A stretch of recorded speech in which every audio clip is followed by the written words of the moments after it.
Penso che se prima vengono i Veneti è giusto che i Veneti non abbiano nulla calato dall'alto. Elezioni regionali. Sulla scelta del prossimo candidato alla guida del Veneto, Luca Zaia ribadisce il no a decisioni calati dall'alto, a prescindere dalla volontà dei veneti che, dice, continuano a chiedere a gran voce la mia ricandidatura. E qui si torna alla questione del terzo mandato. È inaccettabile, questo ve lo voglio sottolineare, che si dica che si bloccano i mandati a degli amministratori che sono eletti direttamente dal popolo, perché altrimenti si creano centri di potere. Ma soprattutto ancora più inaccettabile, stucchevole per non usare altri termini più duri, che poi rischierebbe di fare il giro d'Italia, che la lezione venga da bocche che sono da 30 anni sfamati dal Parlamento. In ballo c'è ancora la sentenza della Corte Costituzionale rispetto alla legge della Campania sul terzo mandato. Se c'è lo sblocco dei mandati è innegabile che mi ricandiderei, anche perché darei risposta ai tanti cittadini che mi chiedono di farlo.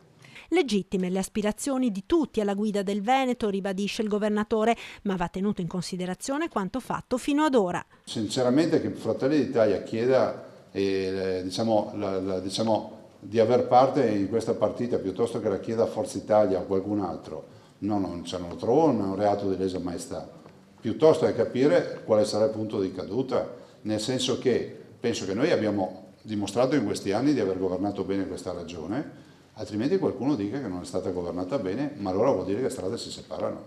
E se le strade si separano, Zaia è pronto a ricandidarsi anche in solitaria. Giorno dopo giorno vedremo quale sarà l'evoluzione di tutta questa corsa. Ne ho fatte ancora corse in solitaria, corse nel centrodestra. È ovvio che noi speriamo di fare una corsa unitaria, però è fondamentale che ci siano dei presupposti per farla bene.